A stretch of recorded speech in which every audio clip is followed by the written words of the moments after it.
The footprints in the dust were fresh.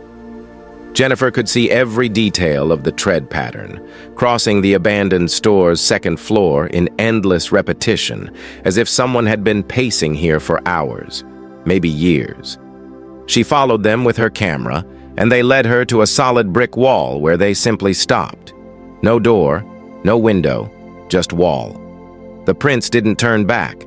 Whoever made them had walked straight through. That's when Jennifer heard it. Footsteps. Starting again, not from the wall, from everywhere. The entire floor filled with the sound of boots on wood, dozens of them, running, and beneath the footsteps came the voices. Men's voices, desperate and overlapping. I'm 3 months behind. My family's starving. The company owns us. They were the voices of miners who died, still owing the store. And now they were surrounding her. This is going to be a continuation of our story. But before we unveil this story, comment below where you are watching from, and if you enjoy this story with a moment of joy, don't forget to subscribe. Our second story comes from Jennifer Blackwood, a photographer who specializes in documenting abandoned places across America. In the summer of 2021, Jennifer traveled to Lynch, Kentucky, once one of the largest coal towns in the state, built by U.S. Steel in 1917. Most of Lynch had been abandoned by the 1980s, but a few scattered residents remained, clinging to houses that should have been condemned years ago. Jennifer had permission from the Historical Society to photograph the ruins, particularly the old company store that stood at the center of what used to be the main street. The company store was a massive 3-story brick building that had once sold everything from groceries to mining equipment, all at prices that kept the miners perpetually in debt to the company. It was a symbol of the exploitation that had defined these coal towns, a place where men's labor enriched distant shareholders while their own families scraped by. The building had been empty since 1983, its windows broken, its roof partially collapsed. Jennifer arrived on a Thursday afternoon with her camera equipment, eager to capture the decay before the building was potentially demolished. The first floor was open to the elements, rain and snow having poured through holes in the ceiling for decades. The wooden floor was spongy beneath Jennifer's boots, and she stepped carefully, testing each board before putting her full weight on it. Shelving units still lined the walls, though most had toppled over, their contents long since looted or rotted away. She could see old tin signs advertising brands that no longer existed, their paint faded but still legible. Red Man Tobacco, Clabber Girl Baking Powder, Knee-High Soda, ghosts of commerce from another era. Jennifer worked her way through the first floor, taking shots from multiple angles, capturing the way afternoon light slanted through the broken windows and illuminated the dust motes hanging in the air. She was lining up a shot of the old checkout counter, where a vintage cash register still sat covered in bird droppings, when she heard footsteps on the floor above her. Slow, measured steps, boot heels on wood. She lowered her camera and listened. The footsteps crossed from one side of the ceiling to the other, then stopped directly above where she stood. "Hello," Jennifer called out. "The Historical Society told me the building was empty, but if someone's up there, I have permission to be here." No response. The silence stretched out. Then the footsteps started again, moving back across the ceiling in the opposite direction. Jennifer felt a prickle of unease. Maybe it was a squatter or one of the handful of Lynch residents using the old building for storage. She decided to check. The staircase to the second floor was in better shape than she'd expected, the oak steps solid and stable. She climbed carefully, her camera bag bouncing against her hip. The second floor had been the clothing and dry goods section, and headless mannequins still stood in odd corners, their painted faces long since flaked away.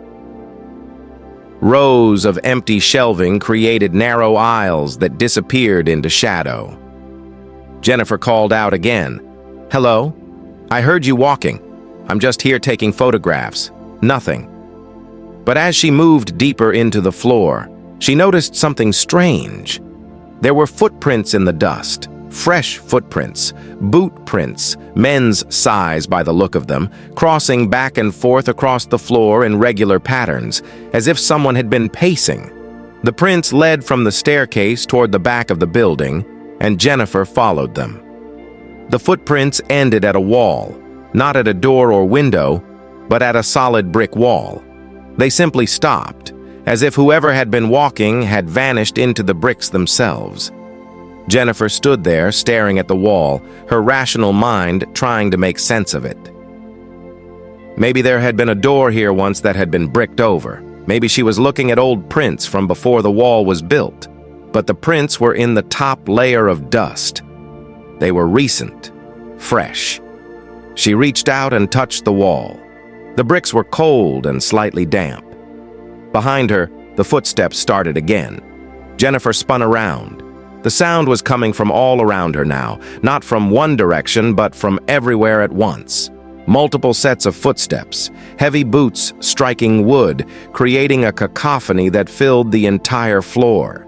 She could hear them in the aisles between the shelving, could hear them moving behind her, beside her, crossing paths that should have brought them into her line of sight. But she saw nothing, just empty space and dancing dust and the headless mannequins standing silent in their corners. The footsteps grew louder, faster, as if dozens of people were running now, rushing through the store in a panic. Then she heard the voices, men's voices, rough and urgent, shouting words she couldn't quite make out. They overlapped each other, creating a din that made her ears hurt. Jennifer stumbled toward the staircase, her hands shaking so badly she could barely hold her camera. The voices followed her, and now she could make out phrases. "My family's starving. I'm 3 months behind. They'll throw us out. They own us. We're trapped here." They were the desperate words of men drowning in debt, crushed under a system designed to extract every ounce of their labor while giving nothing back. The company store's true legacy. Jennifer reached the stairs and took them 2 at a time, nearly falling in her haste to get down. Behind her, the voices reached a crescendo, a wall of sound that seemed to push at her back like a physical force.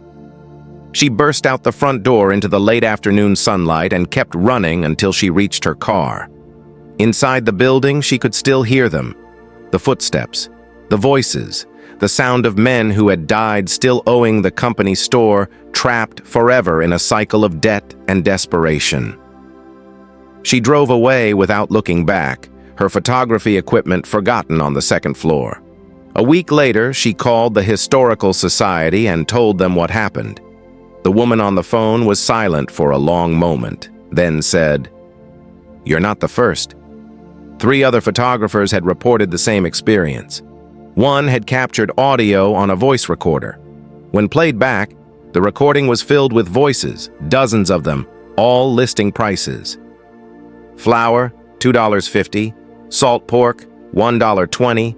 Everything was always just expensive enough to keep you coming back, never earning enough to get ahead. The building burned down mysteriously 6 months later. Jennifer was relieved. Stay behind while we reveal the continuation of this story.